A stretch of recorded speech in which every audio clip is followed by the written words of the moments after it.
जी अस्सलाम वालेकुम स्टूडेंट्स। आज स्टूडेंट्स हम नया टॉपिक डिस्कस करेंगे और ये जो टॉपिक है ये हमारा आने वाले जितने भी टॉपिक्स हैं आगे एफएम के अंदर, इसके अंदर इसका बहुत ज़्यादा इस्तेमाल होगा। और अगर हम इन्वेस्टमेंट अप्रेजल के कॉन्टेक्स्ट में बात करें तो आगे जो हम बात करेंगे कंपाउंडिंग की, डिस्काउंटिंग की, प्रेजेंट वैल्यू, फ्यूचर वैल्यू की, एनुटी की, परपेचुटी की, और आपका जो IRR है, पे बैक, जो डिस्काउंटेड पे बैक पीरियड है, उसके अंदर हम बात करेंगे टाइम वैल्यू ऑफ मनी की। Student, time value of money ये कहता है कि जो पैसे की वैल्यू आज है, the money which is today is worth more. आज जो पैसे की वैल्यू है, आज जो पैसे की वर्थ है, वो फ्यूचर में की वैल्यू से ज्यादा है। ठीक है। अगर फॉर एग्जाम्पल आज आपके पास 1 मिलियन रुपीस हो पाकिस्तानी, 5 साल बाद अगर आप उसकी वैल्यू कैलकुलेट करेंगे तो वो 1 मिलियन के बराबर नहीं होगी।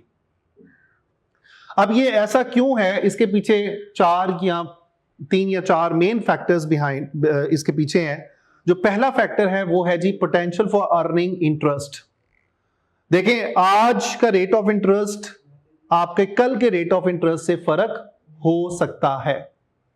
आज अगर आप ज्यादा रेट ऑफ इंटरेस्ट अर्न करते हैं तो यह हो सकता है कि कल को रेट ऑफ इंटरेस्ट भी आपका वो ना हो जो आज है। So the potential for earning the rate of interest, it can be one of the reason behind कि आपके जो वैल्यू है पैसे की, जो पैसे की वैल्यू है वो सेम नहीं है। दूसरा फैक्टर इन्फ्लेशन का है या डिफ्लेशन का है। इन्फ्लेशन हम बोलते हैं जब चीजों की प्राइसेस बढ़ रही होती हैं या जो पैसे की जो परचेजिंग पावर होती है, यानी कि अगर आप आज चीज खरीदें तो आज में भी वो आपको सस्ती पड़े, लेकिन अगर आप फ्यूचर में उसको खरीदें तो वो आपको महंगी पड़े। इसके साथ तीसरा इंपॉर्टेंट फैक्टर होता है इफेक्ट ऑफ रिस्क, जिसकी वजह से आपकी value of money will not be the same. The money which you receive in the today is not going to be the same in the future because of effect of risk. और इसी के साथ साथ हमारे पास जो चौथा factor होता है वो है कि आज हम अगर अपनी कंजम्पशन को पोस्टपोन कर देते हैं, जैसे अगर आज हम किसी चीज को इस्तेमाल करना चाहें लेकिन हम उसको तर्क कर दें कि यार हमने इसको फ्यूचर में इस्तेमाल करना है, तो इसकी वजह से भी हमारा इफेक्ट आएगा टाइम वैल्यू ऑफ मनी के ऊपर। In simple words to understand कि पैसे की जो वैल्यू है due to some economic factors is not gonna be same in the future. आज जो पैसे की वैल्यू है वो फ्यूचर में सेम नहीं होती because of these main factors. इसके बाद हम बात करते हैं जी कंपाउंडिंग के टॉपिक की, कि कंपाउंडिंग क्या होती है। स्टूडेंट्स, कंपाउंडिंग बेसिकली बताती है कि अगर हम अपने पैसे को, अगर हम अपनी वैल्यू को कैलकुलेट कर रहे हैं फ्यूचर में, तो हमारा जो पैसे की वैल्यू है या हमारी जो फ्यूचर की वैल्यू है वो कैसे कंपाउंड होके बनती है। फॉर एग्जाम्पल कि आज आपके पास अगर $5,000 हो और आपको रेट ऑफ इंटरेस्ट ऑफर किया जाए फॉर एग्जाम्पल 10% का, तो आप चाहते हैं ये कैलकुलेट करना कि 1 साल के बाद आपके पास कितने पैसे होंगे। यानी कि ये कंपाउंडिंग हमें ये बता रही है कि आपका जो पैसा है वो कितना ग्रो करके फ्यूचर में मिलेगा। So that is called as compounding. Compounding में क्या हो रहा है, क्या वो कह रहा है, compounding calculate the future value of a given sum of the money. आज अगर आपके पास $5,000 हैं और अगर आपको कहीं से रेट ऑफ इंटरेस्ट 10% का मिलता है तो आपको फ्यूचर में कितने पैसे मिलेंगे ग्रो करके। सिंपली आप क्या करेंगे, 5,000 इंटू 1.1, तो ये कितने बनेंगे जी, 5,500। कब मिलेंगे आपको, ईयर 1 के अंदर। अगर आप देखना चाहते हैं कि यार दूसरे साल में मुझे ये ग्रो करके कितने मिलेंगे, अगर मैं अपने इसी पैसे को दोबारा से री इन्वेस्ट कर दूं, दोबारा से इसी रेट ऑफ इंटरेस्ट पे री इन्वेस्ट करूं, तो मुझे दूसरे साल में कितने पैसे मिलेंगे। तो मैं क्या करूंगा, इसी पैसे को जो ईयर 1 में मुझे मिले 5,500, इसको मैं इंक्रीज करवा के 5500 इंटू 1.1 करूंगा तो मेरे पास जो अमाउंट निकलेगी that will be the future value. So आज पैसे की अगर वैल्यू मेरे पास 5000 है तो 2 साल बाद या 1 साल बाद जो वैल्यू निकल रही है that is because of compounding. इसको हम बोलते हैं स्टूडेंट कंपाउंडिंग. कंपाउंडिंग का मतलब क्या होता है कि हम कंपाउंड फैक्टर से इसको मल्टीप्लाई करके ये देखते हैं कि अगर हम इसी पैसे को दोबारा से री इन्वेस्ट कर दें इसी रेट के ऊपर तो हमें कितने पैसे मिलेंगे. तो यहां पे एक फॉर्मूला भी आपको दिया हुआ है F equal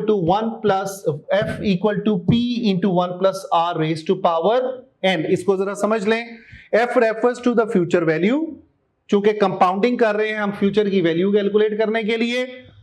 P is the value which is today value. आज की वैल्यू या आज जो आप इन्वेस्टमेंट कर रहे हैं that is called as P in today terms.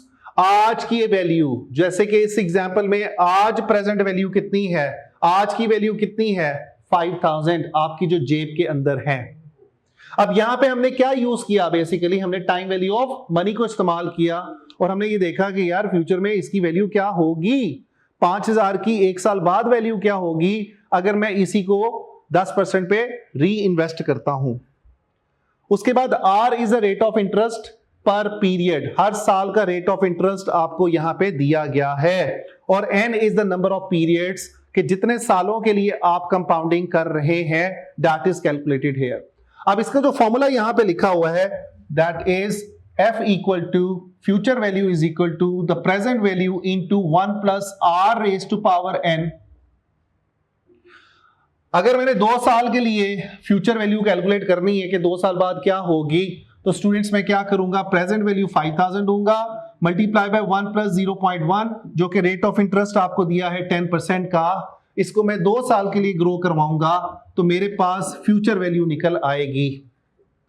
सो आप कैलकुलेट इसको कर सकते हैं 1.1 रेज टू पावर 2. सबसे पहले तो हमने पावर लेनी है जी 1.1 रेज टू पावर हमारे पास आ गई जी 2 multiply by students multiply by 5000 तो हमारे पास टोटल वैल्यू कितनी आती है 6050 की. 6050 हमारी फ्यूचर की वैल्यू है आफ्टर 2 इयर्स. और अगर हम इसको 1 साल पे निकालें तो हमारी वैल्यू क्या निकलेगी 5500. तो यहां से हमने ये देखा कि फ्यूचर वैल्यू कैलकुलेट करने के लिए हमने क्या किया कंपाउंडिंग की. राइट जी. अब हम अगर इसी को रिवर्स करें तो इसके लिए हम यूज करेंगे टर्मिनोलॉजी जिसको बोलते हैं डिस्काउंटिंग.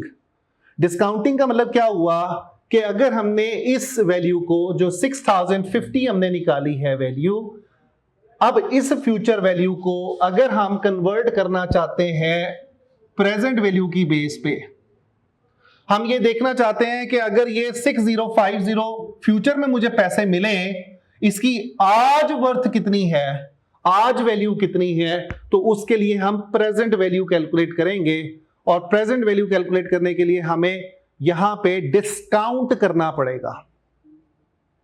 डिस्काउंट करने के लिए स्टूडेंट्स एक हमारे पास फॉर्मूला दिया हुआ है जो कि इसका ऑपोजिट है. डिस्काउंटिंग हम कैसे करेंगे प्रेजेंट वैल्यू निकालने के लिए हम यूज करेंगे formula PV equal to the FV into 1 over 1 plus R raise to power N. अब इसका कंपाउंडिंग का ये जो आपने कंपाउंड फैक्टर यूज किया था जिसको 1 plus R raise to power N लिख रहे हैं इसको अगर आप बिल्कुल ऑपोजिट कर लें तो आपके पास क्या निकल आएगा डिस्काउंट फैक्टर निकल आएगा. This is discount factor. Right जी. अब अगर मैंने 2 साल बाद मेरी वैल्यू आती है 6050 ये मेरी 6050 की value multiply by 1 over 1 plus R जो कि 10% था और इसको हम लेंगे पावर 2. 2 साल के डिस्काउंट फैक्टर को हम कैसे कैलकुलेट करेंगे 1 plus R 1 over 1 plus R raise to power 2 किया तो हमारे पास डिस्काउंट फैक्टर निकल आएगा. इसको हम ऐसे भी लिख सकते हैं 6050 into 1 plus 0.1 raise to power -2. जब आप इसको ऊपर लेके जाएंगे एज अ नॉमिनेटर तो हम यहां पे पावर +2 की बजाय -2 यूज करेंगे और जिसकी वजह से हमारा क्या निकलेगा, हमारी प्रेजेंट वैल्यू निकल आएगी। तो स्टूडेंट्स प्रेजेंट वैल्यू यहां पे निकलेगी जी आपकी $5,000। यही $5,000 हमारी क्या थी, प्रेजेंट वैल्यू थी, द वैल्यू ऑफ टुडे थी।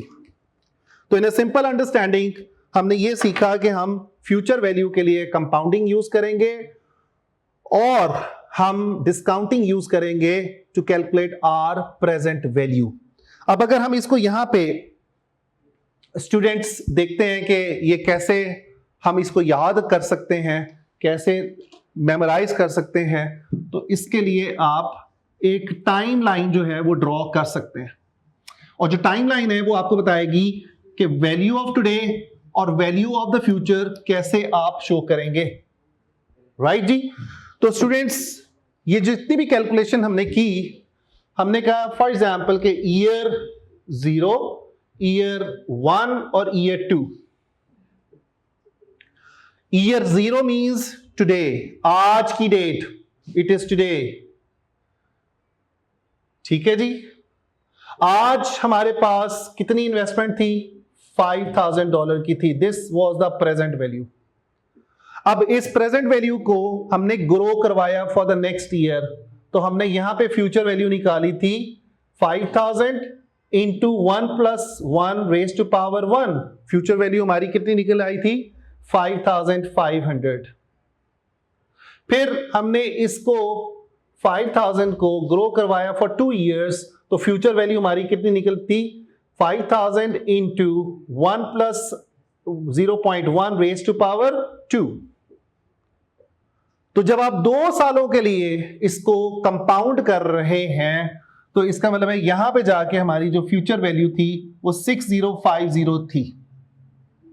और अगर आप इसको वापस ईयर 0 की बेस पे लेकर आते हैं, ईयर 2 को ईयर 1 पे ले आए और ईयर 2 को ईयर 0 पे लेकर आते हैं, तो यहां पे हम कैलकुलेट करेंगे प्रेजेंट वैल्यू। और इसके लिए हमने क्या सीखा, डिस्काउंटिंग सीखी। यहां पे कंपाउंडिंग और ऊपर डिस्काउंटिंग। उसके बाद स्टूडेंट्स हमारे पास दो से तीन इंपॉर्टेंट टॉपिक हैं बाय द वे, जो इस कॉन्सेप्ट पे बेस करते हैं future value and present value के ऊपर। और the most important technique for appraising the project is NPV, net present value. Student net present value is basically, आप ये कह सकते हैं कि this is the technique which is the king of among all the other techniques. ये ऐसी technique है जो यूनिवर्सली प्रूवन है, एक्सेप्टेड है, और ये आपको गुड प्रोजेक्ट को बैड प्रोजेक्ट से अलग करेगी। और कैसे अलग करेगी, ये हमें बताएगी कि भाई आपकी अमाउंट के अंदर क्या आपका प्रोजेक्ट कितनी अमाउंट से फिजिबल है या कितने से फिजिबल नहीं है। सो इन अदर वर्ड्स कि आपको एब्सोल्यूट अमाउंट के अंदर ये पता चलेगा, इन डॉलर अमाउंट्स ये पता चलेगा कि क्या आपने अपने शेयर होल्डर्स के लिए वेल्थ क्रिएट की या नहीं की, और कितनी अमाउंट से वेल्थ क्रिएट की। सो यहां पे बड़ी इंपॉर्टेंट चीज है जो कि है वेल्थ क्रिएशन की। आपको याद होगा कि हमने बात की थी कि भाई अगर आप फाइनेंशियल मैनेजमेंट करते हैं, so you will increase the wealth of your share holders. तो कंपनीज ये चाहती हैं कि आप उस प्रोजेक्ट को चूज करें जो आपको डॉलर टर्म्स में बताए कि भाई आपने कितनी अमाउंट से, कितनी डॉलर अमाउंट से वेल्थ क्रिएट की है अपने शेयर होल्डर्स के लिए। और इसके लिए जो हम टेक्निक यूज करेंगे उसका नाम है net present value, NPV। So in other words ये जो टेक्निक है, this is directly linked with the wealth creation for your share holders.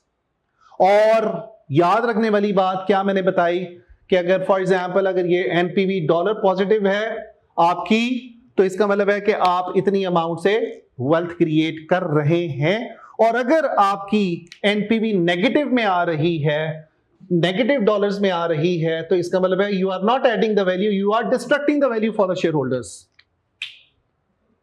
Right students? तो इसका मतलब हुआ है पॉजिटिव प्रोजेक्ट्स जो हैं, जो अच्छे प्रोजेक्ट्स होंगे, जो आपको एनपीवी पॉजिटिव दे रहे होंगे, जिसको आगे जाके हम कैलकुलेट करना भी सीखेंगे, उन प्रोजेक्ट्स की वजह से वेल्थ क्रिएट होगी। और ऐसे प्रोजेक्ट्स जो वेल्थ क्रिएट नहीं करेंगे उनको हम एक्सेप्ट नहीं करेंगे, they will be considered as bad projects for our business. अब स्टूडेंट्स यहां पे आते हैं इसकी डेफिनेशन पे या इसके नाम के ऊपर आते हैं और डिस्कस करते हैं कि एनपीवी, नेट प्रेजेंट वैल्यू। मैंने आपको इससे पहले डिस्काउंटिंग का कॉन्सेप्ट पढ़ाया। मैंने कहा कि जी डिस्काउंटिंग में हम क्या कैलकुलेट करते हैं, प्रेजेंट वैल्यू कैलकुलेट करते हैं। तो प्रेजेंट वैल्यू भी यहां पे दोबारा से वर्ड आ रहा है, नेट प्रेजेंट वैल्यू। इसका मतलब है कि आपने अपनी कैश फ्लोज की प्रेजेंट वैल्यू कैलकुलेट करनी है। प्रेजेंट वैल्यू नेट में कैलकुलेट कैसे करनी है कि आप जितनी भी कैश फ्लोज होंगी, positive cash, the present value आप कैलकुलेट करेंगे दो चीजों की, कैश इनफ्लोज की और कैश आउटफ्लोज की। उसके बाद जब आप सारी प्रेजेंट वैल्यू को सम कर देंगे, present value of inflows and present value of outflows को सम करेंगे, तो जो आप सम करेंगे that is considered as net present value. Net present value means the sum of the present value of cash inflows and the cash outflows. अगर इसका answer positive है तो हम इस प्रोजेक्ट को चूज करेंगे।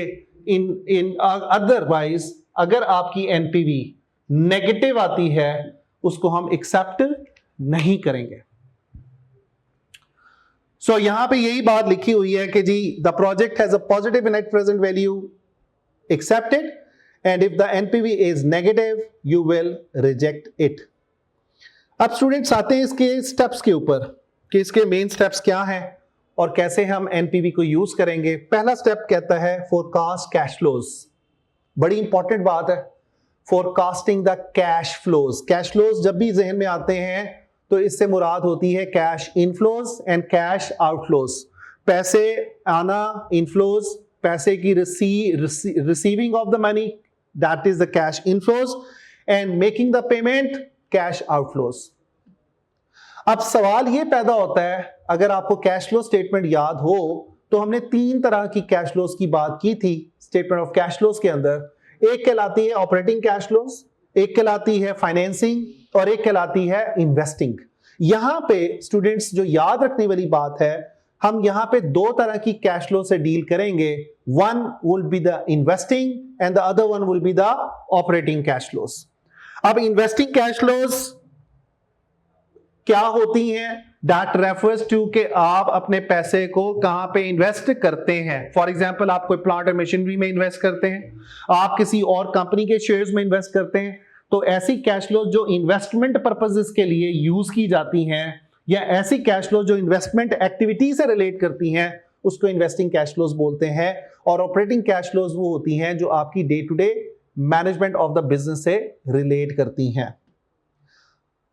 उसके बाद स्टूडेंट्स सेकेंड नंबर पे हम यहां पे देखेंगे कि हमारे इन्वेस्टर्स हमसे क्या रेट ऑफ रिटर्न, क्या रिटर्न हमसे डिमांड करते हैं। This is the step number 2। It is refer to as required rate of return और इसको हम सिंपल वर्ड्स में बोलते हैं कॉस्ट ऑफ कैपिटल। आगे चल के इंशाल्लाह ताला हम इसको वैक का टॉपिक में कवर करेंगे कि how do this cost of capital और द वैक इज कैलकुलेटेड। ठीक है स्टूडेंट्स? सो यहां पे जब हम एनपीवी की कैलकुलेशन करेंगे तो हम एज्यूम करेंगे कि we are being given with the cost of capital और the rate of return by the investors. And the third step is कि हम यहां पे डिस्काउंट करेंगे अपनी कैश फ्लोज को to calculate our present value. And step number 4 के अंदर इसको यहां पे आप स्टेप नंबर 4 करेंगे, that will be the taking the decision कि आप यहां पे चूज करेंगे कि किस प्रोजेक्ट में पैसा लगाएं और किस प्रोजेक्ट में पैसा ना लगाएं। उसके बाद स्टूडेंट्स इन्वेस्टमेंट अप्रेजल का जो क्वेश्चन होता है उसको सॉल्व करने के लिए हमें एक फॉर्मेट का भी पता होना चाहिए। यहां पे आपको जो फॉर्मेट दिया गया है ईयर बाय ईयर, यानी कि हम ईयर्स को कॉलम्स में ले रहे हैं, ईयर 0, 1, 2, 3, 4, 5, और इन्वेस्टमेंट हम लेते हैं यहां पे इनिशियल इन्वेस्टमेंट। जब भी हम किसी भी प्रोजेक्ट में पैसा लगाएंगे तो that will be considered as our investment and this will be outflow for our business. So इसको हम कैश आउटफ्लो में कंसीडर करेंगे इन द ईयर 1।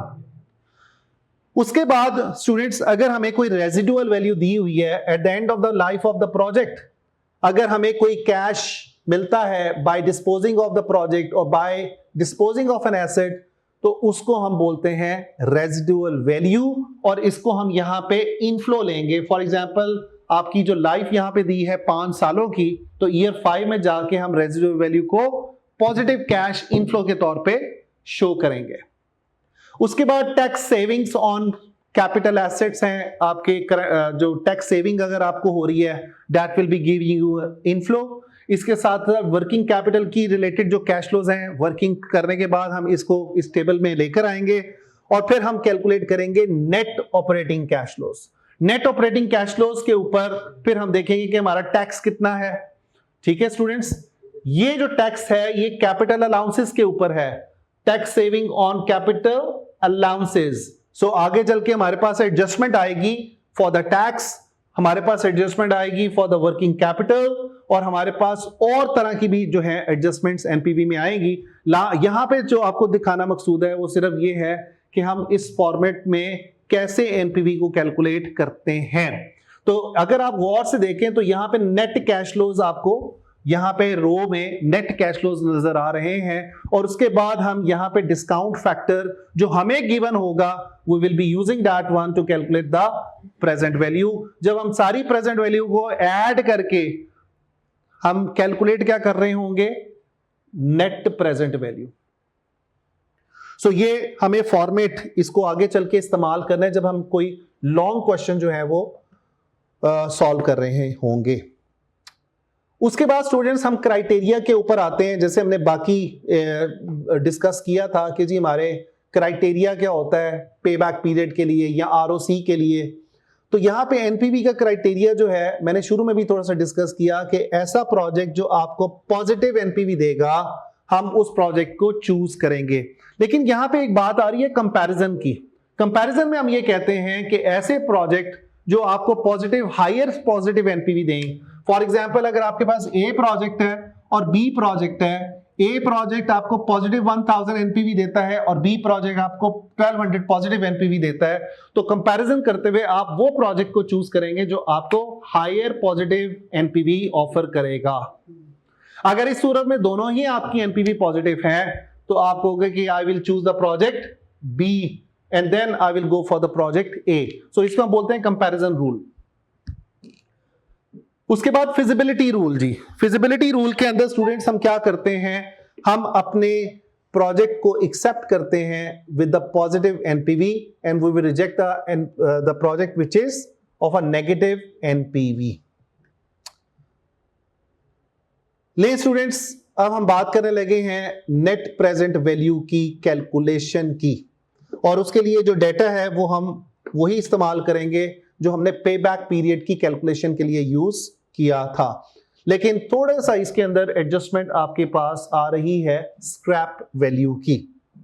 ठीक है जी, यहां पे वो कह रहा है कि स्क्रैप वैल्यू आपको 500,000 है और यहां पे आपकी 0 है और इसके अंदर आपकी स्क्रैप वैल्यू $800,000 की है। इसकी रिक्वायरमेंट को मैं पढ़ देता हूं। वो कहता है जी, calculate NPV of the each project at a cost of capital of 10%। Cost of capital आपको ऑलरेडी दी हुई है। Also indicate which is the above projects are feasible and if they are mutually exclusive. Mutually exclusive का मतलब है कि out of the several आपने एक प्रोजेक्ट को चूज करना है। इस ऑप्शंस को बोलते हैं mutually exclusive options.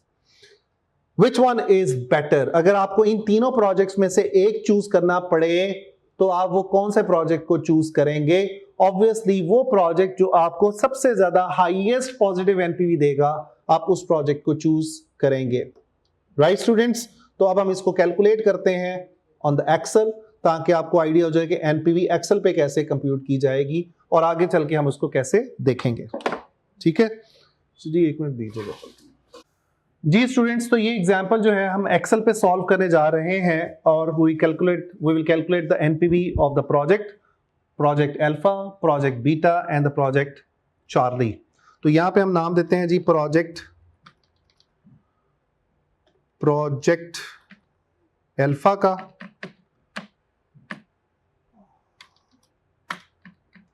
और उसके बाद फिर हम कैलकुलेट करेंगे प्रोजेक्ट बीटा के लिए। तो इसको यहाँ पे हम साइज इसका बढ़ा देते हैं, फॉन्ट साइज, ताकि आप इसको क्लियरली पढ़ सकें कि कैसे ये कैलकुलेशंस हो रही हैं। सो प्रोजेक्ट अल्फा स्टूडेंट्स, यहाँ पे हमने दे दिया नाम इसको, और उसके बाद हम यहाँ पे लिखेंगे year by year cash flows. सबसे पहले हम यहाँ पे लिखते हैं ईयर्स, उसके बाद हम यहाँ पे लिखेंगे कैश फ्लोज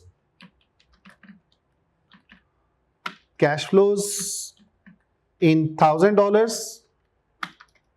ठीक है स्टूडेंट्स, उसके बाद हम चलते हैं जी अगले कॉलम की तरफ, और हम यहां पे लिखते हैं जी डिस्काउंट फैक्टर। डिस्काउंट फैक्टर के बाद हम यहां पे लिखेंगे जी प्रेजेंट वैल्यू, और उसके बाद हम इसका एनपीवी कैलकुलेट करेंगे। सो यहां पे हम सिलेक्ट करते हैं जी टेबल की फॉर्म में एक जो है, यहां पे लिखते हैं ईयर 0, ईयर 1 2 3 4 5 6 7 8। तो स्टूडेंट्स यहां पे जो लाइफ ऑफ द प्रोजेक्ट है वो उसने आपको अल्फा प्रोजेक्ट के लिए कितने सालों का बताया जी? 8 ईयर्स का उसने आपको बताया कि already we have the life of the project that is 8 years. Then after that students, हमने यहां पे प्रोजेक्ट अल्फा में कितनी इन्वेस्टमेंट करने जा रहे हैं? That is $5 million। तो मैं यहां पे लिखता हूं 5 मिलियन को एज -5,000। ठीक है स्टूडेंट्स, जब मैंने 5,000 लिख दिया, उसके बाद नेक्स्ट हमारे पास स्टेप क्या होगा जी कि हम इसके अंदर यहां पे लिखेंगे cash inflows year by year. अब जैसे कि उसने आपको बताया कि हर जो प्रोजेक्ट अल्फा है उसका इनफ्लो हर साल का 1 मिलियन है, तो मैं यहां पे लिखूंगा 1000, उसके बाद फिर 1000, और इसी को मैं यहां पे अगर सारे सालों के लिए कॉपी करूं up to the 8 years, so 1 million 1 million 1 million, तो टोटल हमारे पास 8 मिलियन की कैश इनफ्लोज हैं, because the life of the project is 8 years. अब इसके साथ एक और जो चीज है वो है स्क्रैप वैल्यू, जो आपको हम इस क्वेश्चन के अंदर हम देखेंगे कि ईयर 8 के अंदर जाके अगर हम इस प्रोजेक्ट को डिस्पोज ऑफ करते हैं तो हमें कैश इनफ्लो भी आएगा, कितने का? $500 का, 500 मिलियन का, 500,000 का। तो हम इस 1000 में इस 500 को भी ऐड कर देंगे एज अ कैश इनफ्लो। उसके बाद स्टूडेंट्स हम कैलकुलेट करेंगे डिस्काउंट फैक्टर। डिस्काउंट फैक्टर हमने किस रेट पे कैलकुलेट करना है? हमने कैलकुलेट करना है 10% के हिसाब से, जो हमारा कॉस्ट ऑफ कैपिटल था। तो स्टूडेंट्स इसके लिए हम कैसे कैलकुलेट करेंगे? 2 तरीके होते हैं डिस्काउंट फैक्टर को कैलकुलेट करने के लिए, और अगर आपको याद हो तो डिस्काउंट फैक्टर का मैंने फॉर्मूला क्या बताया था? 1/1 plus R raise to power n। याद है ना डिस्काउंट फैक्टर? अभी हमने डिस्काउंटिंग, जब हम प्रेजेंट वैल्यू कैलकुलेट कर रहे थे तो डिस्काउंटिंग की बात की थी, और डिस्काउंटिंग फैक्टर का मैंने फॉर्मूला आपको यही बताया था कि 1/1 plus R raise to power n, ये इसका फॉर्मूला है डिस्काउंट फैक्टर निकालने का। तो यहां पे अगर हमने डिस्काउंट फैक्टर निकालना है तो हम कैसे निकालेंगे? ईयर 0 का, तो I will write it as 1.1 raise to power minus, और स्टूडेंट्स ये जो पावर आपको दी हुई है ना, ये जो ईयर्स दिए हुए इसके साथ आप सिलेक्ट कर लें 0। तो अगर आपने एक्सेल पे इसको कैलकुलेट करना है तो रादर देन आप हर साल अलग अलग लिखते रहें, एन अलग अलग लिखते रहें, तो आप इसी की पावर को यहां पे ईयर से सिलेक्ट कर लें, तो आपकी जिंदगी क्या हो जाएगी? आसान। तो यहां पे इसका आंसर आता है 1।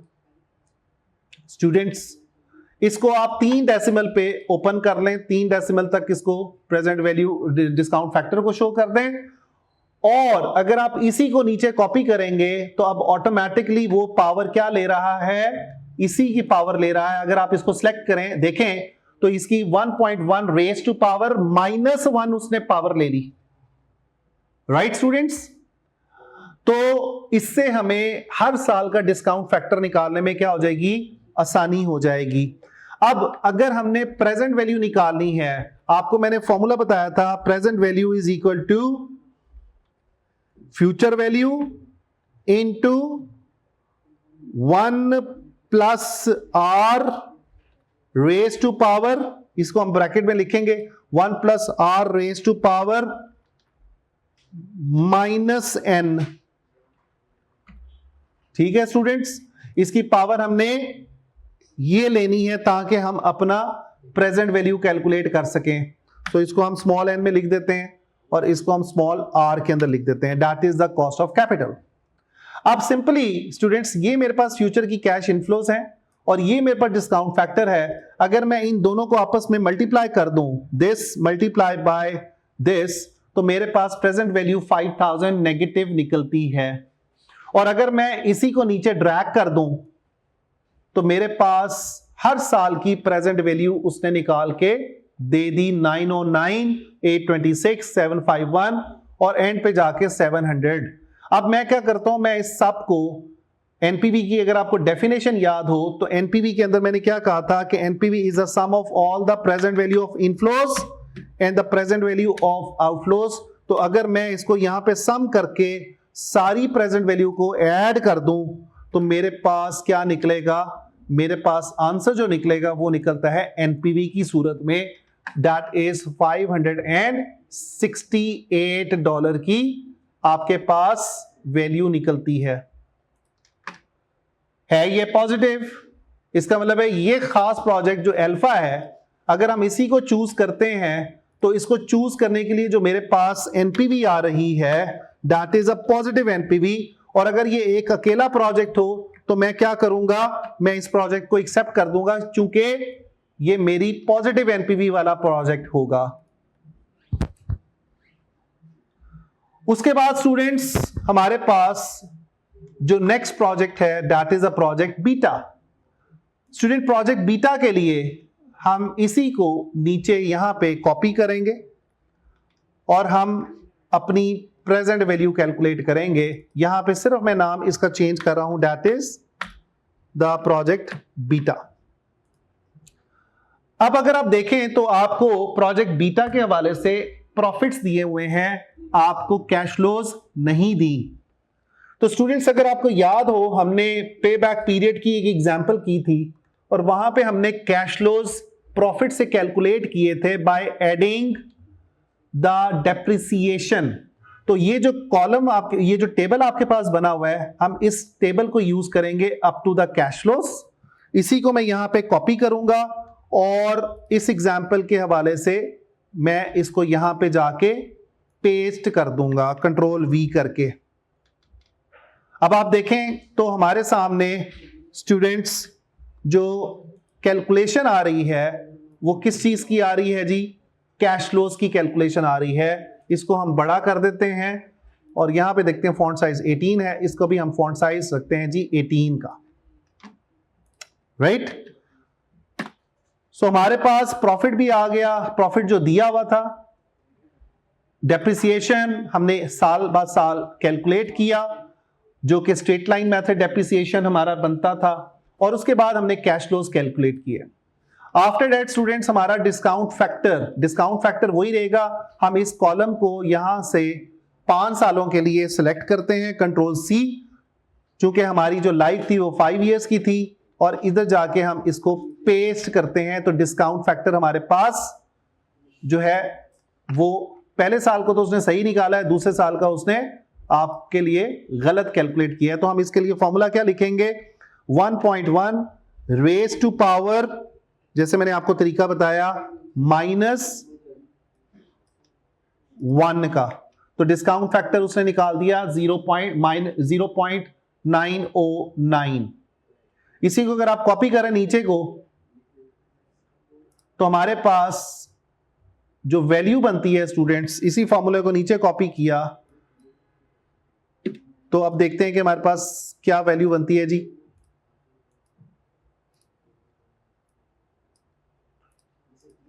कंट्रोल सी और नीचे अगर आप कॉपी करें तो इसने आपको डिस्काउंट फैक्टर निकाल दिया। देन नेक्स्ट स्टेप क्या होगा स्टूडेंट्स? नेक्स्ट स्टेप होगा हमारा प्रेजेंट वैल्यू का। प्रेजेंट वैल्यू हम कैसे निकालेंगे?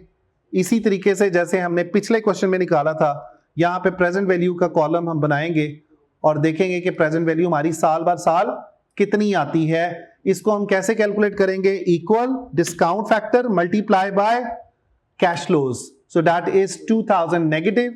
उसके बाद हम इसी को आगे नीचे कॉपी करेंगे तो हमारे पास डिस्काउंट फैक्टर की वजह से प्रेजेंट वैल्यू जो निकलती है that is 279 for the year 5।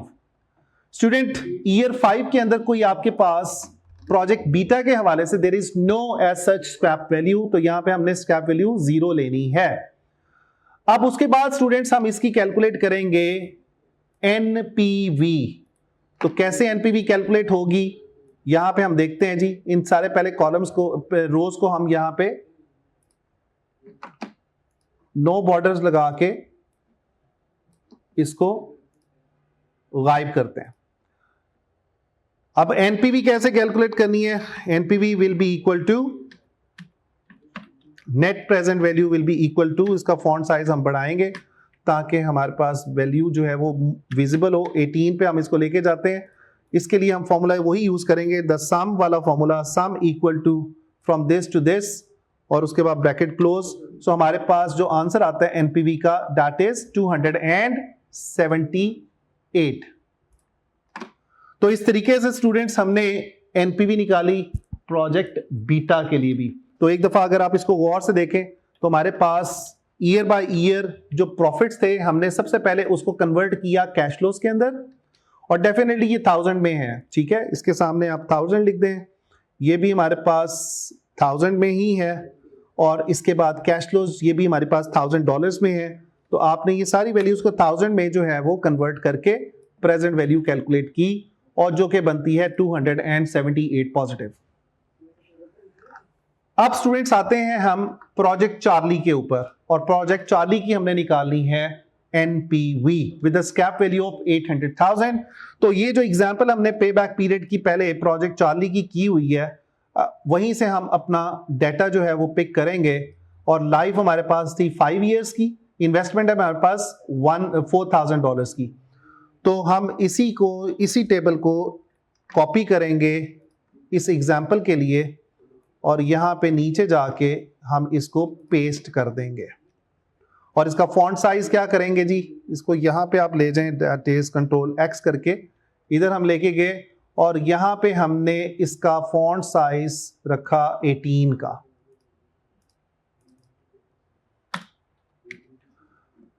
तो ले स्टूडेंट्स यहां पे हमारे पास कैश फ्लोज आ गई, ईयर्स भी आ गए। उसके बाद हम क्या करेंगे जी, डिस्काउंट फैक्टर।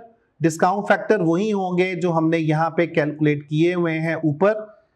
चूंकि लाइफ दोनों की सेम है 5 इयर्स तो यहां पे हमने डिस्काउंट फैक्टर भी लिख दिया, लेकिन इसके लिए हमें फॉर्मूले को थोड़ा सा चेंज करना पड़ेगा। That will B -0। इसी तरह इसी फॉर्मूले को हम नीचे लेके जाएंगे, कॉपी करेंगे तो उसने आपको डिस्काउंट फैक्टर भी निकाल के दे दिए। आफ्टर दैट स्टूडेंट्स हम प्रेजेंट वैल्यू का जो कॉलम है, प्रेजेंट वैल्यू का जो ये कॉलम है इसी को यहाँ पे हम पेस्ट करते हैं और हमारे पास प्रेजेंट वैल्यू भी उसने आपको कैलकुलेट करके दे दी। लेकिन एक चीज का ख्याल करना है कि ईयर 5 के अंदर जाके हमें जो कैश फ्लोज दी हुई थी उसके अंदर आपके पास स्क्रैप वैल्यू भी दे रहा है। स्क्रैप वैल्यू कितनी है स्टूडेंट्स? अगर आप देखें तो उसने स्क्रैप वैल्यू कितनी दी हुई है आपको? 800,000 फॉर द प्रोजेक्ट चार्ली दी हुई है। तो यहां पे हम क्या करेंगे, एक्सेल की ये जो कैश फ्लोज का टेबल है इसके अंदर जाके 2200 प्लस हम करेंगे 800 तो हमारे पास 3000 की वैल्यू कैलकुलेट होगी और इसको यहां पे आप नाम दे दें प्रोजेक्ट चार्ली का। इसको आप चेंज कर लेंगे to the project Charlie.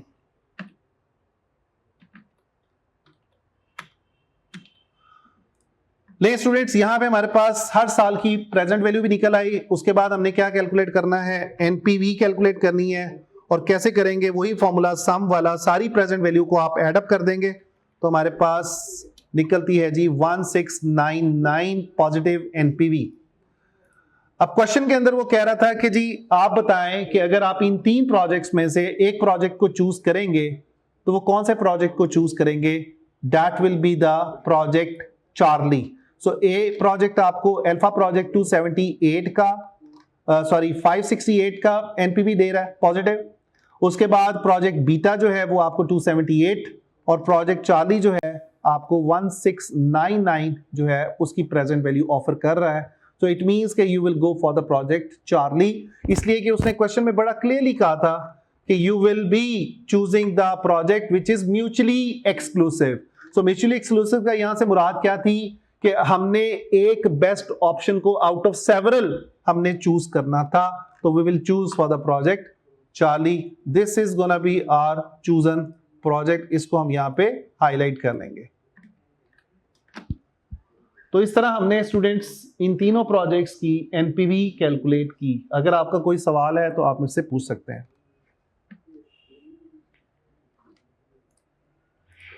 Ji students, इसके बाद हम बात करते हैं, अगली जो हमारी डिस्कशन है वो है जी एनपीवी से आगे कुछ एग्जांपल्स जो है वो आपको दी हुई हैं आपके हैंडआउट्स में, उसको डिस्कस करते हैं और आगे चलते हैं जी। एग्जांपल है आपके पास सलीम कंपनी की, ये एग्जांपल आपको दी गई है स्टडी हब से। Salim company is considering a 6-year project that produces annual net cash inflows of 420,000 for the first 5 years। पहले 5 सालों में आपको नेट कैश इनफ्लोज दी हुई है 420,000 की, and net cash inflow of 100,000 eight the end of the 6th year। 6th year means कि ये आपकी 6th year की कैश इनफ्लो है। The project will require an initial investment of 1800,000, that is 1.8 million. Salim company's cost of capital is 10%. What is the present value for this project? 200। चूंकि आपके पास values जो हैं students in millions हैं, तो आपने इसके मुताबिक जो है इन हंड्रेड्स आपने इसकी वैल्यू को कैलकुलेट करना है। तो ये आपके लिए असाइनमेंट के तौर पे आप इस एग्जाम्पल को लेंगे और आप इसको कंप्यूट करेंगे, कैलकुलेट करेंगे। उसके बाद स्टूडेंट्स हम एक और एग्जांपल देखते हैं। Proposal under consideration requires initial investment of $100,000, cash inflow and outflow for the each year are as follows. Year 1, year 2, year 3 के cash inflows, year 1, year 2, year 3 के आपके पास डेटा दिया गया है। सबसे पहले वो कहता है सेल्स रेवेन्यू। सेल्स रेवेन्यू कितना है जी आपके पास? That is 300,000 for the year 1, year 2 के अंदर 500,000, ईयर 3 के अंदर 200,000।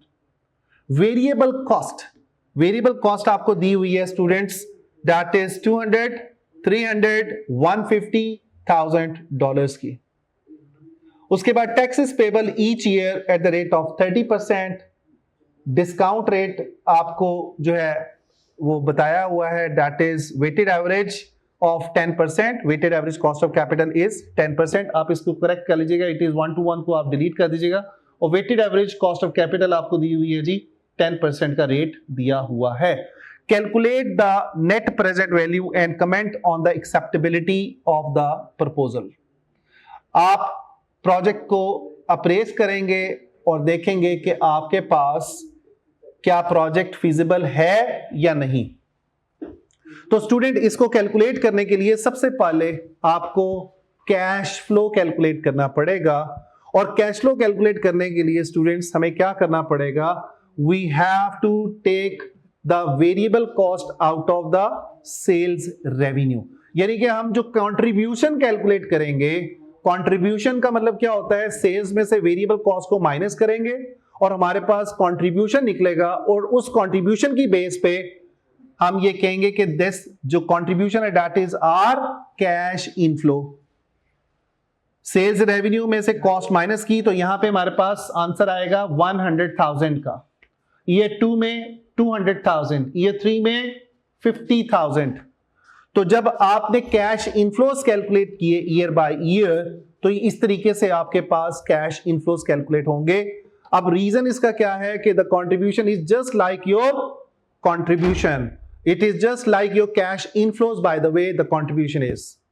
तो कंट्रीब्यूशन निकल आया तो आपके पास कैश फ्लो निकल आएंगे, कैश फ्लो निकालने के बाद आप क्या करेंगे, यहां पे रेट यूज करेंगे 10% का, और इस वक्त जो हम अपना टैक्स की जो कैलकुलेशन है उसको यहां पे इग्नोर कर रहे हैं, दैट इज 30%। अब दो तरीकों से मैं आपको इसको सॉल्व करवाऊंगा इंशाल्लाह। पहले मैं चाहता हूं कि आप इसको खुद ट्राई करें और कल इंशाल्लाह ताला हम इसको देखेंगे कि इसका सॉल्यूशन क्या बनता है हमारे सामने, with tax and without tax. अगर हम टैक्स की जो पेमेंट है उसको भी अगर हम आउटफ्लो के तौर पे देखें, और अगर हम इनफ्लोज सेल्स रेवेन्यू में से वेरिएबल कॉस्ट माइनस करके और कंट्रीब्यूशन निकाल के और बगैर टैक्स के रेट से हम कैलकुलेट करें तो वो हमारी एनपीवी क्या बनती है। तो इसको हम इंशाल्लाह कल कैलकुलेट करेंगे और मैं चाहूंगा कि आप इसको पहले खुद से ट्राई करें। उसके बाद एनपीवी के कुछ एडवांटेजेस हैं और डिसएडवांटेजेस हैं जो हमें पता होना चाहिए। स्टूडेंट वेरी सिंपल है जी, इसके प्रॉज एंड कॉन्स। सबसे बड़ा जो फायदा है एनपीवी का वो ये है कि it is directly related with the shareholders wealth maximization. जितना हमारा पॉजिटिव एनपीवी प्रोजेक्ट होगा उतने से हमारी शेयर होल्डर्स की वेल्थ मैक्सिमाइजेशन होगी। तो इसका मतलब ये हुआ कि NPV is directly linked with the shareholder wealth maximization objective, so it is one of the main advantage of the NPV. Second main advantage is the time value of money, कि हम पैसे की value देख रहे हैं जो आज है और फ्यूचर में है, और हमने जो कॉन्सेप्ट पढ़ा था डिस्काउंटिंग का और प्रेजेंट वैल्यू का, डिस्काउंटिंग और कंपाउंडिंग का, वो हम इसमें इस्तेमाल करते हैं। तीसरा इंपॉर्टेंट फायदा है वो है full life of the project. देखें जैसे पे बैक पीरियड में हम कंसर्न्ड होते हैं कि जब तक हमारी रिकवरी नहीं हो जाती, हमारा जो पे बैक पीरियड होता है that is concerned about the investment, कि हम कितने अरसे में अपनी इन्वेस्टमेंट को रिकवर करते हैं। यहां पे हम पूरी लाइफ ऑफ द प्रोजेक्ट को स्टडी करते हैं, उसको यूज करते हैं to calculate the NPV. And the last benefit of NPV is कि it is in the dollars amount, it is in the absolute amount, जो हमें बताती है कि डॉलर अमाउंट में हमने कितनी मैक्सिमाइजेशन की। प्रॉब्लम्स क्या है? One of the main problem is the discount rate. Student अगर आप अपने डिस्काउंट रेट को चेंज कर देंगे, जैसे पिछले क्वेश्चन में एग्जांपल में आपको 10% का रेट दिया था, अगर हम 10 की बजाय 15% करें तो आप देखेंगे कि हमारी एनपीवी का आंसर चेंज होगा।